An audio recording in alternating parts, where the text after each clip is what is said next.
Manchester میں بھی پاکستان کا 78واں یوم آزادی دھوم دھام سے منایا گیا۔ مزید بتا رہے ہیں مانچسٹر سے ہمارے نمائندہ خالد شیخ اپنی اس رپورٹ میں۔ آج پاکستان کا 78واں یوم آزادی بڑی دھوم دھام اور جوش و خروش سے منایا جا رہا ہے۔ یہ اس وقت ویمبلڈن روڈ کے مناظر ہیں اور مانچسٹر میں سب سے زیادہ بزی ایریا بھی یہی کہلاتا ہے۔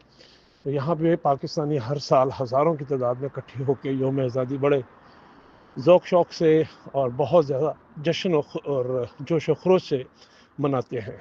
آپ دیکھ سکتے ہیں مناظر کے یہ سارے کے سارے بے شمار لوگ مختلف شہروں سے اکٹھے ہوئے ہیں اور بہت سارے دور دراز علاقوں سے اس فنکشن میں شرکت کرنے کے لیے آئے ہیں۔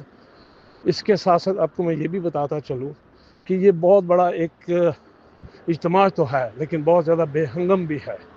اس کے کچھ منفی پہلو بھی ہیں اور مثبت بھی ہے۔ مثبت یہ ہے کہ ہم زندہ قوم ہیں اور زندگی ہمیشہ زندہ دلوں میں ہی پائی جاتی ہے، لیکن منفی پہلو یہ ہے کہ ان کی وجہ سے ساری سڑکیں بلاک ہو گئیں، ایمبولینسز اور پولیس کو اپنے رخ موڑنے پڑے اور کافی لوگوں کو دشواری بھی پیش آئی۔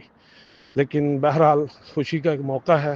اس موقع پہ ونس اگین بہت زیادہ مبارک ہو سب تمام پاکستانیوں کو، اور جو جہاں جہاں دنیا میں بیٹھے ہیں ہمارا چینل دیکھ رہے ہیں ان کو یوم آزادی مبارک ہو۔ مانچسٹر سے اوری news 4 to 4 Wilson T V کے لیے خالد شیخ۔